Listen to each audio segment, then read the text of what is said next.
Bendiciones para todos en esta mañana gloriosa. Cuán gloriosa será en este glorioso día, porque nos pueden estar viendo personas de otras partes, entonces bendiciones a la hora que nos estén viendo.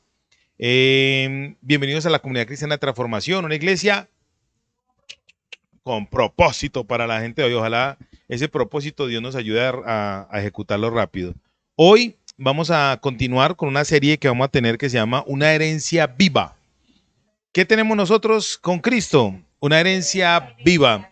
¿Sabe qué es lo más bonito de un Dios vivo? Que todo lo que Dios hace produce ¿qué? Vida.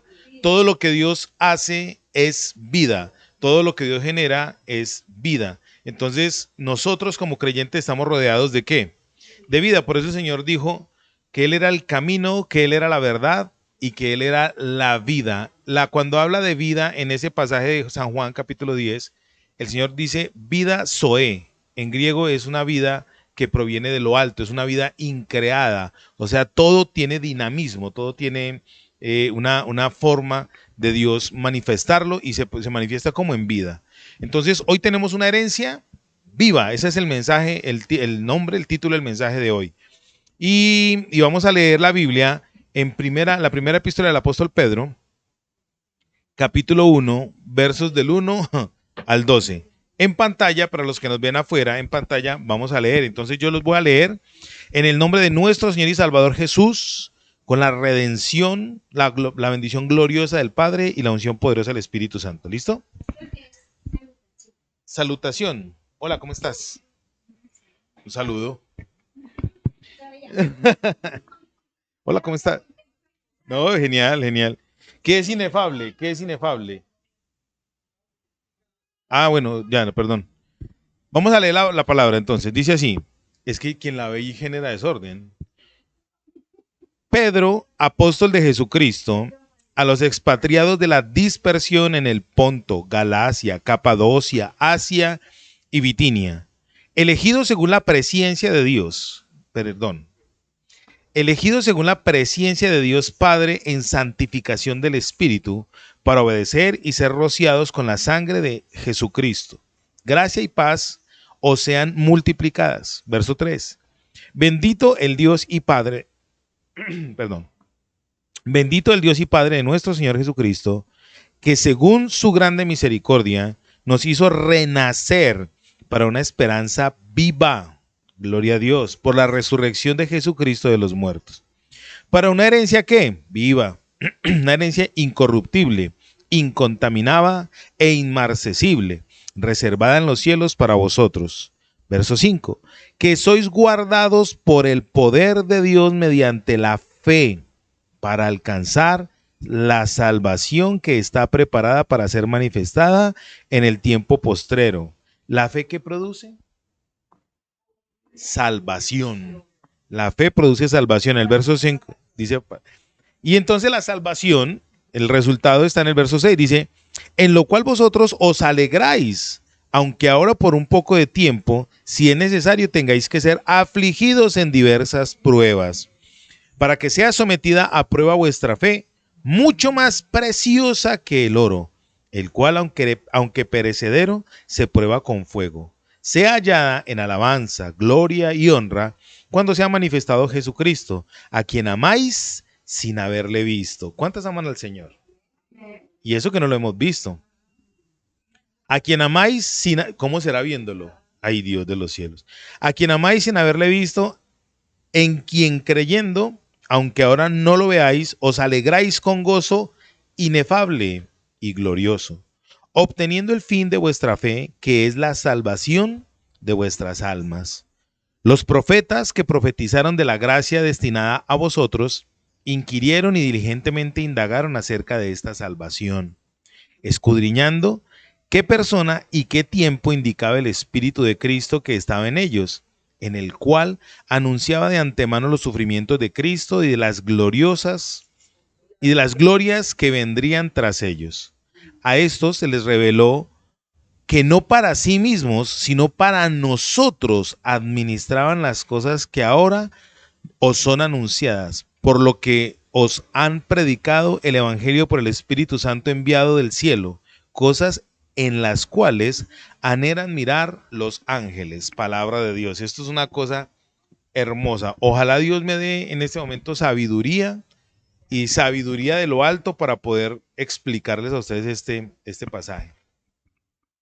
Muy bien, amados. Antes de comenzar, les voy a hacer una pequeña introducción para colocar el piso para poder compartir el mensaje. La epístola del apóstol Pedro, esta epístola, según la fecha que fue escrita, pues en el texto no dice, no data la fecha, no dice, ay, esta fue aproximada. Pero según indicios que están en el mismo texto, parece ser que fue en el año de entre el 60 y el 64 de este tiempo, de esta era, que fue escrita. Fue escrita mediante una persecución poderosa que empezó a implementar Nerón, el emperador romano Nerón, empezó a instigar, a perseguir a los cristianos del primer siglo. Entonces, en esa época, el apóstol Pedro, escribió esta epístola. La escribió a 5 provincias que estaban en el Asia, en el Asia Central Norte. Lo que hoy en día, si ustedes miran un mapa mundi, está en la región de Turquía. Parece ser que eran 5 iglesias por donde había una ruta de peregrinaje. Resulta que a ellos los llamó los expatriados. A mí me encantó porque yo estoy leyendo mucho acerca de esto. Y aquí hay una cosa que para poder entender lo que vamos a mirar, necesitamos entender este contexto histórico. Entonces, el primer contexto que vamos a mirar es a quiénes fue escrita. Dice que Pedro le escribió a unas personas que los llamó los expatriados. O sea, los que estaban ¿en dónde? Por fuera de la patria. Por fuera de la patria. En la primer parte de la herencia que yo les quiero compartir a ustedes hoy, que me apasiona y no sé cómo empezar a decírselo, es lo siguiente. Cuando usted y yo empezamos a caminar con Cristo, nuestra vida como creyente tiene que empezar a cambiar de una manera radical. Eso se llama conversión o arrepentimiento. Cuando la Biblia dice que Cristo, con su presciencia, Dios Padre, que nos conoce desde antemano, dice que Él fue quien nos hizo renacer a usted y a mí. La palabra renacer es nacer de nuevo, volver a ser una nueva persona. La buena noticia que Dios quiere darnos a usted y a mí diariamente es que Él nos quiere hacer nuevos todos los días, novedoso todos los días. Eso proviene de algo que trae vitalidad, vida, algo que en medio de las circunstancias que usted y yo estemos viviendo, que casi siempre las circunstancias del mundo, al quien es creyente, tratan de ahogarlo, de instigarlo, de fastidiarlo, de someterlo. Pero Dios quiere que usted y yo, a pesar de todas esas circunstancias, volvamos a ser unas personas nuevas. Y una persona nueva no se contamina según el mundo, no vive según las circunstancias del mundo, no vive conforme a los rudimentos del mundo. Eso dice la Biblia. No cree lo que el mundo cree, no come lo que el mundo come, no vive lo que el mundo vive, mucho menos piensa lo que el mundo piensa, no consume lo que el mundo consume. Nosotros tenemos que implementar un nuevo estilo de vida. Esto es realmente la esencia de ser un nuevo creyente, no hacer lo mismo que se hacía anteriormente, renacer. Ahora, el apóstol Pedro le empezó a escribir a estas personas, a esta iglesia, porque resulta que eran gente que vivían, la palabra expatriados acá en griego es peregrino, o sea, una de las traducciones es peregrino, y peregrino es alguien que vive en un lugar, siendo de ese lugar, pero que no pertenece a ese lugar, o sea, está de paso. Usted y yo, acá en la tierra, ¿cómo estamos? Los que somos creyentes estamos de paso. Empezamos a entender que aunque vivimos en Colombia, no pertenecemos a Colombia. ¿Nuestro reino dónde está? Está en el cielo. ¿Dónde está nuestra herencia? Está en el cielo. Yo siempre me he preguntado cómo se motivaban los cristianos del primer siglo al punto de dar su vida frente a un circo romano, frente a quienes los estaban instigando, ¿cómo hacían ellos para motivarse? Si hoy en día usted y yo tenemos la internet, tenemos una cantidad de cosas, ¿y cómo hacían ellos para motivarse? Ellos se motivaban era con lo que leían. El apóstol Pedro les escribía, mire, ustedes en este momento están viviendo una situación difícil allá donde están, no se preocupen, porque ustedes van a ser probados, eso lo vamos a mirar enseguida. No se preocupen porque lo que viene mejor, lo que viene es mejor. Y esa gente creía. ¿Sabe por qué? Porque tenían fe. La fe producía ¿qué? salvación. La salvación produce gozo. Entonces, ¿están conmigo? Entonces, el contexto así rápidamente histórico es gente que vivía lejos de su ciudad, pero algunos vivían en esa ciudad que eran de ahí, pero ya no se sentían como si fuesen de ahí, sino que ya eran, ¿qué? Peregrinos. ¿Están conmigo? Ahí viene una pregunta. La pregunta es, ¿qué tan peregrino me siento yo aquí en la tierra? ¿Todavía me siento muy de la tierra o ya estoy empezando a ver? No puedo decir que ya lo veo porque es un tiempo, es un proceso. Ya estoy viendo mi gloriosa nueva Jerusalén que está preparada, como dice la Biblia, de antemano para nosotros. Ya la estoy empezando a ver. Si usted ya la está empezando a ver, le quiero dar una excelente noticia. Usted ya está en el punto de que puede morir en cualquier momento, porque ya está empezando a ver que usted no pertenece a este lugar. Alguna vez alguien me dijo, es que su esposa es como medianamente melancólica. Y yo la miré a esta persona y le dije, y es psicóloga la que me dijo eso. Le dije, lo que pasa es que tú estás mirando a mi esposa desde la psicología, no desde la Biblia.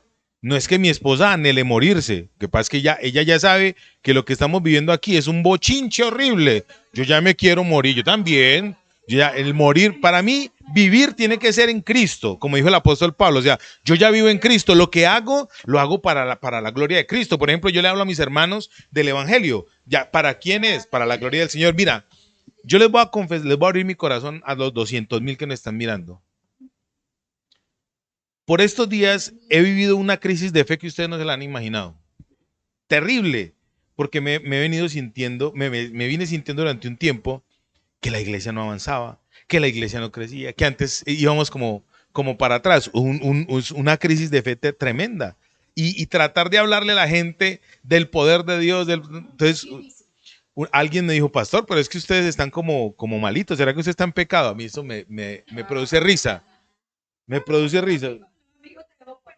Horrible. Y son los amigos de Job, total.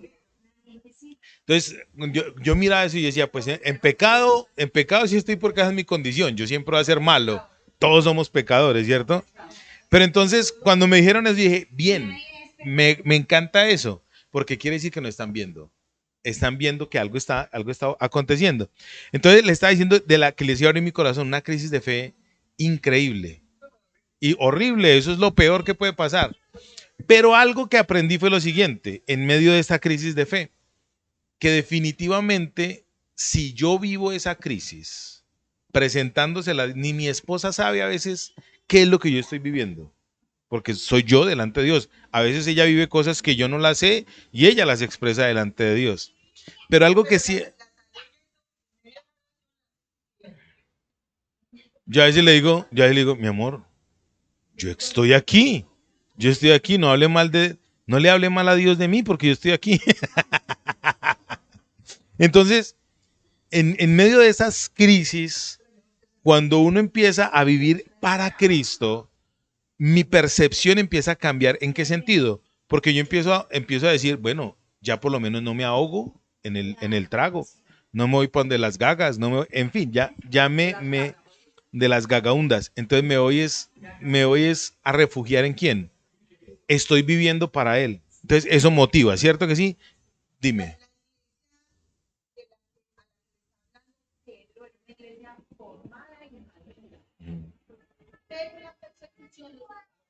Sí, eso voy a hablar aquí en las pruebas.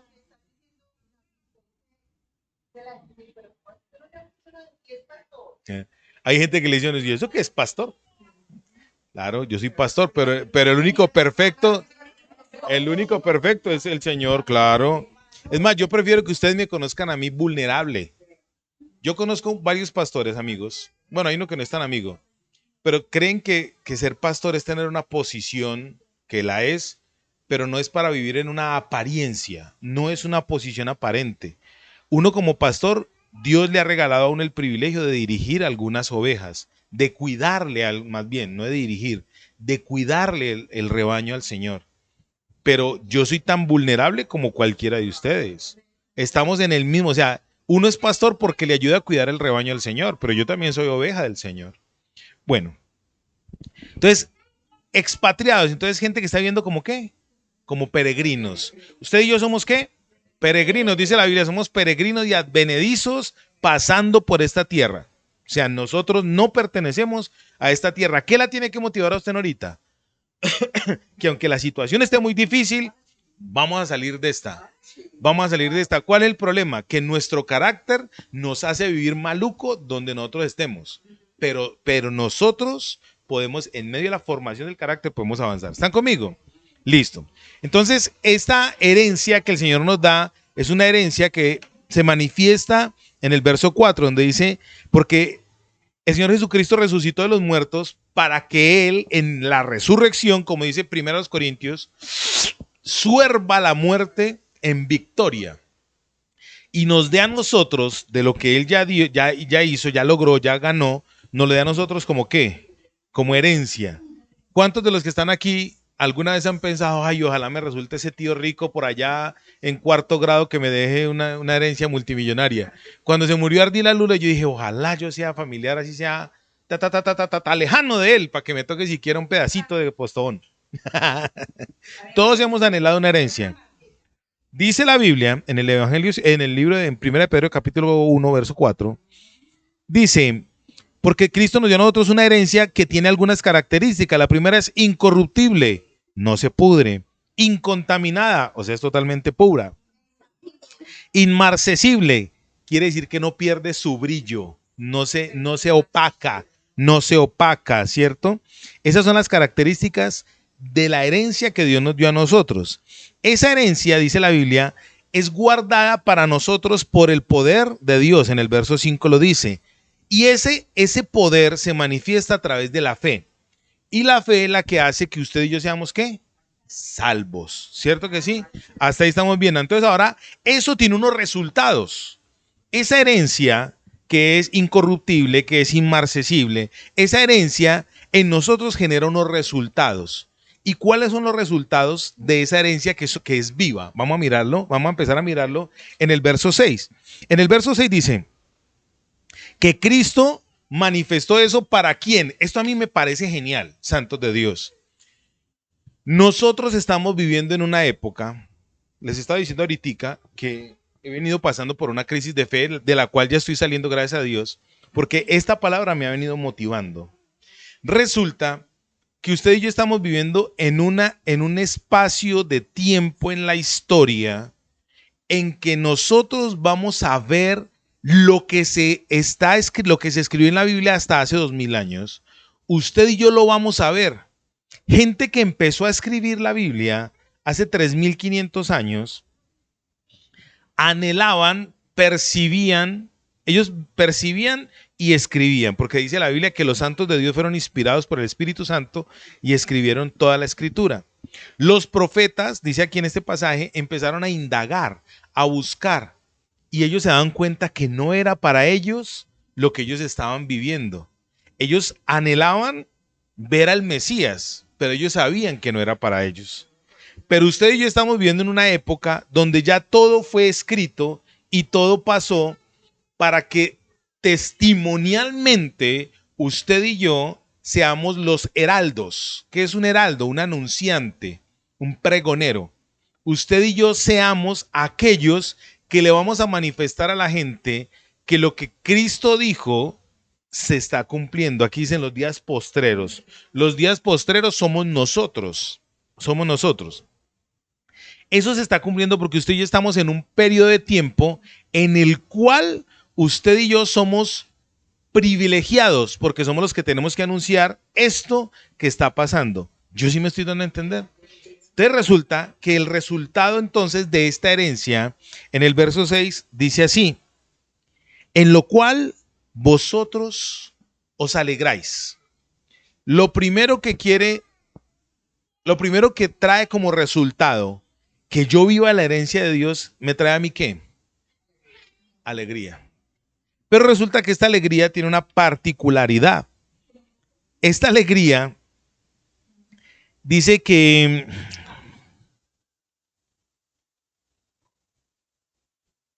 esta alegría necesita ser pasada por un poco de tiempo en una aflicción o prueba. La alegría es permanente, Pero para usted saber que la alegría que le produce a usted la eternidad proviene de la eternidad, Dios tiene que coger lo que está acá en la tierra, que uno cree que le produce alegría, y vea, estirparlo. Por ejemplo, les voy a colocar un solo ejemplo, uno solito. ¿Cuántos de los que están conmigo llegan los que somos pensionados? Digo somos porque los líderes hablamos en plural. Los que son pensionados, los que trabajan, los que tienen un sueldito, ¿cierto? Llega el día de la quincena, llega el día de la mesada, estoy hablando en colombiano, no es que los colombianos hablamos en diminutivo. Llega el día del sueldo, llega el día de la mesada y ese día como me pone el corazón. Y eso, ¿cierto? Los que tienen alguna situación emocional, sentimental, llega la persona que ama, la ven, ¿cierto que sí? Y eso les produce ¿qué? Alegría. Y eso es una alegría que ¿dónde está? Acá en la tierra, en este plano. ¿Y entonces qué hace Dios? Tan bello como se alegra. ¿Ustedes creen que Dios es malo? No, Dios no es malo. Los ateos nos quieren vender un Dios horrible, un Dios malo, un Dios que se goza. Cuando usted está contento y Dios es tan malo que usted está contento y Él le manda una prueba para que usted se aburra. No, no, no, no, no, no, no. El contexto es diferente, el concepto es diferente. Dios quiere que usted, aquello que a usted le produce alegría, que pertenece acá a la tierra, lo quiere estirpar. Por eso dice que la aflicción es ¿por qué? Por un poco de tiempo, un tiempo pequeñito. ¿Cuánto tiempo Dios quiere que le dure la prueba o la aflicción a usted más bien? Mira, la Biblia dice que Dios quiere que cuando Él da la prueba, da juntamente la salida con la prueba. Pero nosotros somos especialistas en aferrarnos a lo que nos produce aquí alegría. Entonces, cuando nos aferramos a un empleo, porque nos produce plata. Yo alguna vez he hablado con una familia que amamos mucho de acá de la iglesia y con el padre de familia, él trabajaba como una negra allá en, ¿cómo era que se llamaba allá en, por no hablar más de Tropicana? No quiero hablar más de esa empresa. El tal es que él trabajaba en esa empresa y siempre resultaba descuadrado y aferrado al empleo, que porque tenía el empleo, que porque tenía el empleo, pero trabajaba un mes y resultaba pagándolo de 2 meses en descuadres y en cosas. Hasta que un día le dijimos, parce, no te va por ahí. Lo que le produce a usted pérdidas, deseche eso. Y el hombre hizo caso y desechó esa situación. Dios quiere estirpar en nosotros aquello que es un sofisma de distracción, que los demonios nos colocan para que nosotros no miremos al rey, no miremos nuestra herencia, sino que miremos la herencia que nos quiere dar el demonio, o los demonios más bien, los demonios que están en este lugar. Él quiere, en la tierra, hablamos eso en la tierra, hablamos en la tierra. Los que están asignados a la tierra. ¿Sí me van a entender, santos de Dios? ¿Cuánto Dios quiere, pues, que dure esa aflicción?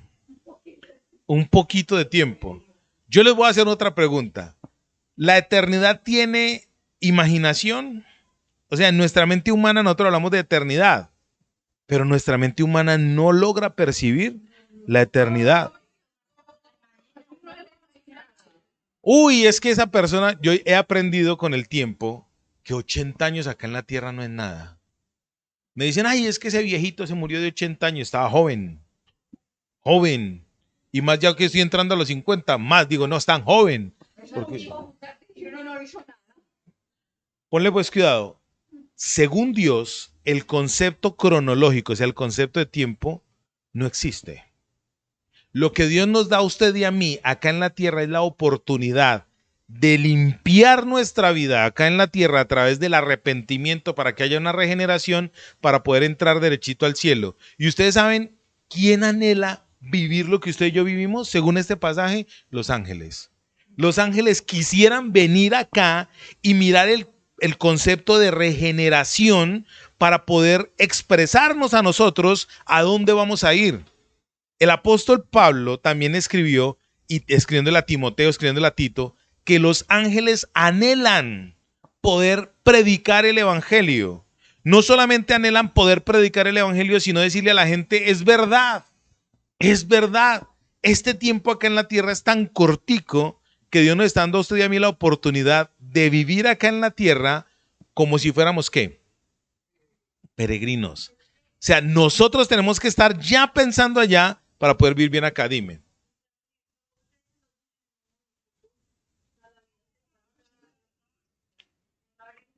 Un excelente ejemplo, un niño.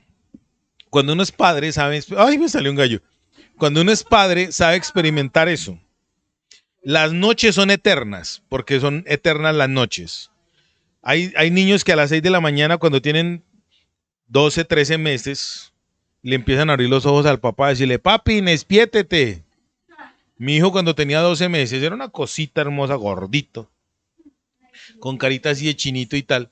Y a los 12 meses es que me abría los ojos. A las 6 de la mañana, papi, despiértete, porque siempre me ha molestado la vida es a mí. A la mamá para nada. La mamá no sufre con él. Pero ¿a quién le molesta la vida hoy en día? Académicamente, pues, mija, yo he sido la mamá que muchos han querido. Bueno, listo. Pasa en un momento. La vida pasa en un momento. Dios quiere que usted y yo entendamos lo siguiente. Él nos está dando a usted la oportunidad. Él nos está dando la oportunidad a usted y a mí de que vivamos acá en la tierra limpiando, purificando, lavando nuestra mentalidad de todo lo terrenal para que podamos mirar lo celestial verdaderamente. ¿Qué le produce a usted alegría? Que esa alegría, si no proviene de Dios, ¿qué tiene que hacer Dios? Se la extirpa. Y eso duele. Imagínate uno feliz recibiendo su mesada mensual y que le digan, no, ya no se la vamos a dar. ¡Ay! Lo que le producía alegría, entonces, ¿qué va a pasar? El corazón depende de eso. Entonces resulta que cuando el apóstol Pedro le estaba escribiendo a estos cristianos, eran unos cristianos maduros. Eran cristianos que habían salido en la persecución a predicar el evangelio, a anunciar el evangelio. Estos cristianos de los que habla este pasaje eran de esos cristianos que cuando oraban por los enfermos se sanaban. Eran de estos cristianos que cuando oraban por la gente que estaba endemoniada era libre. Eran de estos evangélicos que dice la Biblia, el que cree en mí, aunque esté muerto, vivirá. Eran estos evangélicos, los de la primera iglesia que el Espíritu estaba ya botado dándoles a ellos manifestación para que ellos empezaran a hacerla. Eran estos evangélicos a los que Pedro les está escribiendo, ojo, que les va a venir una prueba, pero es pequeñita, no se preocupen, porque resulta que las circunstancias a ellos los estaban desmotivando. Estaban perdiendo la motivación celestial de su herencia porque estaban mirando más lo circunstancial. Y nosotros somos especialistas en mirar lo circunstancial. A veces nosotros queremos hablarle a la gente de Dios. Yo lo viví hace muy poco. Y yo hablándole a la gente de Dios, yo decía, uy, Dios mío, pero ¿será que será? Obvio, el que se frustra, ¿quién es? Yo. A la persona que yo le hablaba del evangelio, el Espíritu Santo hacía la obra en ella y la persona recibía con gozo la palabra. De hecho, a veces yo decía, yo le hablé tanto que yo no sé si siquiera me escuchó. Y después la persona me llamó y me decía, uy, pastor, qué bendición haber hablado con usted. Vea, me sirvió y aquí estoy avanzando. Y yo, ay, gloria a Dios. Pero yo estaba en una situación difícil. Dice, la alegría que Dios produce cuando usted y yo nos acercamos a la herencia de Él, esa alegría no es pasajera. Esa alegría, ¿cómo es?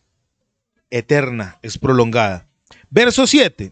No, perdón, en el mismo verso 6 dice, aunque por un poco de tiempo, si es necesario, tengáis que ser afligidos en diversas pruebas. Entonces Dios quiere, si es necesario. No quiere decir que ustedes van a ser probados en todo, que las pruebas, no, Dios ve, Dios sabe cómo es que hace con cada uno de nosotros su proceso. ¿Me estoy dando a entender o no? Listo. Verso 7. Dice así, para que sometida, hablando de la fe, para que sometida a prueba vuestra fe, mucho más preciosa que el oro, el cual aunque perecedero, se prueba con fuego, sea hallada en alabanza, gloria y honra, cuando sea manifestado Jesucristo. En este verso me llama mucho la atención lo siguiente. El apóstol Pedro no era minero. El apóstol Pedro, ¿qué era? Él era pescador. Resulta que yo tengo una tesis. ¿Cuál es mi tesis? Mi tesis es que el verdadero discípulo amado no era Juan. Juan se sentía amado. Y Juan decía al discípulo, al que el Señor amaba y tal. Pero según la escritura, con Pedro, el segundo nombre en el Nuevo Testamento que más se menciona después de Jesucristo, adivinen cuál es Pedro. Es el segundo nombre que más se menta. Cuando el Señor Jesucristo resucitó, Él no dijo, ay, vaya, dígale a Juan que todo bien, que yo estoy vivo. No, no, no. Dígale a Cefas que yo estoy vivo. El Señor sacó un espacio después de la resurrección para manifestársele no a Juan, a Pedro, en intimidad. Pedro fue el que más habló del Señor con más ímpetu. Pedro fue el único discípulo que se atrevió a reprender al Señor. O sea, ¿qué tenía Pedro con el Señor? Intimidad. Intimidad, tenía intimidad con Cristo.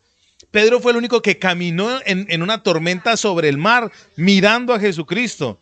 Pedro fue el único que andaba con un machete diciéndole, Señor, todo bien, que el que venga aquí lo prendemos esa lata.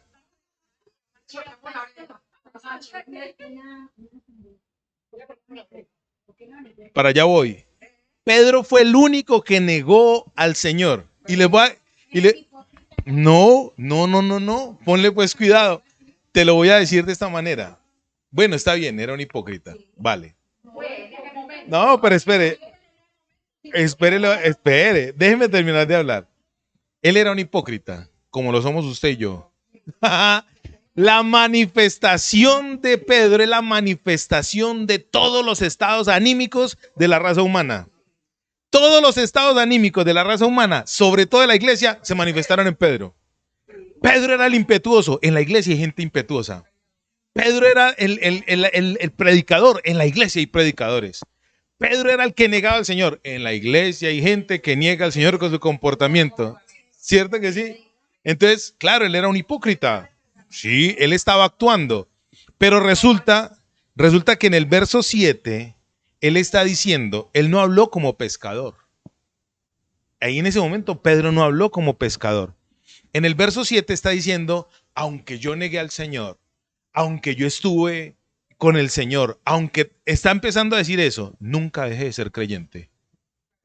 Él dice en el verso 7, su fe tiene que ser como el oro.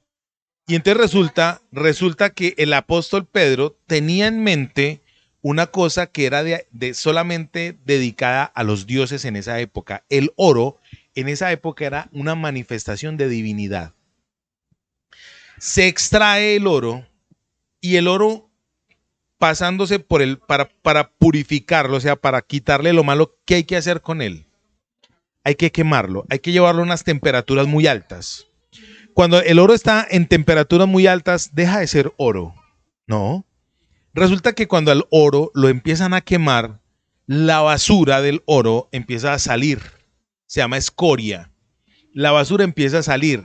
Y entonces el orfebre, la persona que lo trabaja, coge con una pala y le quita esas partículas sucias, la escoria, y la quita. El apóstol Pedro está diciendo que su fe y mi fe es como el oro. Una puede ser más fina que la otra, pero nunca deja de ser fe. Usted es salvo.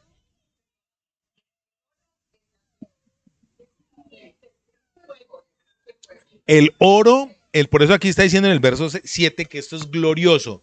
Él estaba diciendo a estos hermanos que se estaban desanimando, su fe está ahí. Aunque estén pasando por una crisis de fe, su fe está ahí. Su fe es como el oro. Su fe es como el oro. Necesita fuego para que usted vuelva a tener la fe fuerte. El fuego va a quemar eso que le está desmotivando, eso que le está pasando, eso que le está quitando a usted. La fuerza de la fe es la escoria que el fuego le quiere quitar a usted. ¿Me estoy dando a entender? Porque nosotros tenemos que pasarla. Dice aquí en el verso 7, a mí me apasiona esto.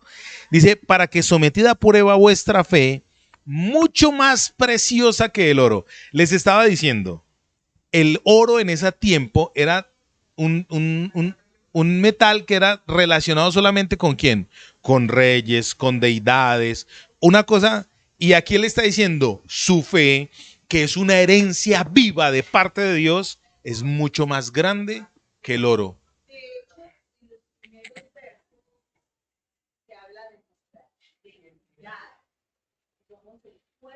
De Dios. Capítulo 2, verso 9. Nosotros somos real sacerdocio, nación santa, pueblo escogido, nación adquirida. Yo pertenezco a Dios. Si mi fe es verdadera, en medio de cualquier prueba, tiene que estar firme. Dios va a quitar. De hecho, la fe, como es más preciosa que el oro, el fuego, en vez de desmotivarme, ¿qué va a hacer? Me va a ayudar. Me va a ayudar, porque la Biblia es para eso. La Biblia es un elemento de motivación. Yo siempre he dicho, Dios es un motivador. Él sabe cómo motivarnos. Dice, verso 7, para que vuestra fe sometida para que sometida a prueba vuestra fe, mucho más preciosa que el oro, el cual, aunque es perecedero, se prueba con fuego. O sea, el oro es un metal precioso y tal, pero ¿qué pasa con el fuego? Él también se pierde, perece, o sea, el oro se desgasta. El oro se desgasta, la fe no perece. La fe antes, al contrario, perdura, avanza. Nuestro verdadero tesoro, el tesoro que tenemos los cristianos, no es terrenal porque perece. Nuestro verdadero tesoro, ¿cuál es? Es la fe. Esa fe, ¿de quién proviene? Por eso les dije al principio, lo que Dios nos da es ¿qué? Vida, vivo, está vivo. Nuestra herencia es una herencia ¿qué? Viva. ¿Hasta ahí me estoy dando bien? Entonces, un resultado de la herencia viva, ¿cuál es? La alegría. Y esa alegría, cuando viene de parte de Dios, se fortalece. Cuando no es de parte de Dios, entonces, ¿qué pasa? Dios la estirpa. Entonces, a veces uno está contento por algo. Por eso, a veces, cuando usted esté contento, no piense como la gente del mundo, que es que, ay, me he reído tanto, eso es que me va a venir algo malo. ¿No les ha pasado eso? Hasta uno mismo lo piensa. Es tonterías que habla la gente. Verso 8. Perdóneme. En el verso 7 dice, vuestra fe entonces es más poderosa, más grande que el oro. El apóstol Pedro, ojo con esto que les voy a decir que es bien importante. En el capítulo 21 del Evangelio según San Juan, al único hombre que el Señor Jesucristo de sus apóstoles restituyó públicamente y lo grabó en la Biblia para que usted y yo lo viéramos, fue a Pedro. Fue al único que el Señor le dijo, Pedro, ¿me amas? Pedro, ¿me amas? Pedro, ¿me amas? Le restituyó. ¿Qué hizo ese día el Señor con Pedro? Estaba muy obvio, ya lo había negado. Ya en el capítulo 21 de Juan, ya el Señor había resucitado. Usted, pero gracias a Dios, el Señor nos ama con un amor incondicional. Dice en este verso 7, esa fe fue probada. ¿Ustedes creen que la fe de Pedro fue probada? La fe de Pedro fue probada. Mire, cuando Pedro, en la Biblia dice que a mí me apasiona estudiar esto, cuando Pedro negó al Señor Jesucristo, la noche que lo negó, ¿cuánto tiempo duró la prueba de Pedro? La Biblia lo dice. Una noche. Porque, es más, ni siquiera una noche, un instante. Porque le preguntaron, no, pero es que usted es Galileo, oigan a estos. Usted habla como ellos. Cuando le dijeron, usted habla como ellos, se le salió ese corsario que llevaba, que va y empezó a decir groserías y todavía, güey, tanta, yo no soy, papá. Se les regó como verdulera, ¿cierto?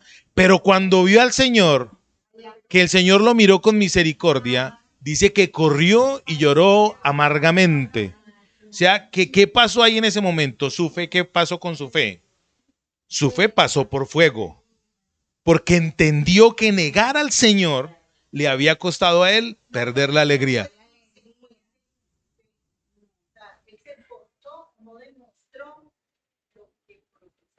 En ese momento, no. Es más, Señor, si es usted, yo lo defiendo, yo estoy... Exactamente. A todos nos pasa, a todos nos pasa.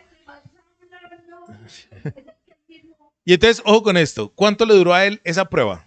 Un rato, un instante. Dice en este verso 7 que es glorioso, dice, cuando la fe es probada, después de que la fe es probada viene un resultado de ese fuego, de esa prueba. Dice, eh, esa fe probada va a producir, va a tener como resultado alabanza hacia Dios, gloria hacia Dios, honra hacia Dios, y lo teso es esto: Jesucristo se va a manifestar, porque dice, será manifestado mediante Jesucristo.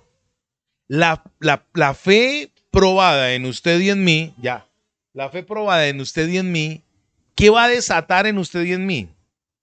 La manifestación gloriosa de Jesucristo.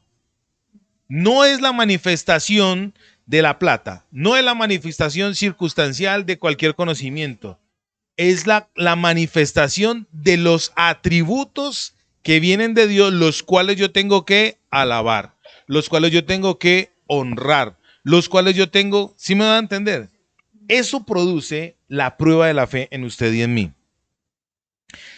Lo otro, ya para terminar este punto, en el verso 8 dice, ¿será que ustedes creen que Pedro no amó al Señor?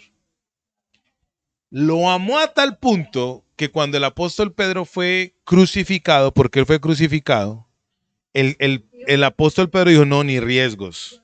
Yo no puedo morir como murió mi Señor. Yo tengo que morir diferente. Y a él lo crucificaron, pero le invirtieron la cruz. Claro, ya la sangre no le chorreaba, sino que se le subía a la cabeza. Es un poco más prolongado el tema. Dice en el verso 8, a quien amáis sin haberle visto. Sin haberle visto. El resultado de esa herencia viva es amar a quién. Yo sé que los que estamos aquí, hoy en día amamos a Jesús diferente a como lo amábamos cuando éramos creyentes de una religión tradicional. Porque el amor que nosotros sentíamos antes por Jesús era un amor compasivo, un amor muy humano, porque uno lo veía ahí crucificadito, yo lo llamo el Dios parroquial. Ahí, ay no, ay qué pecado, cómo sufrió. En Semana Santa, ay cómo no lo mataron.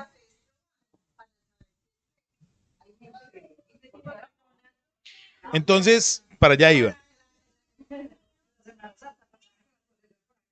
Cristo no está muerto, Él está vivo. Y en la imagen.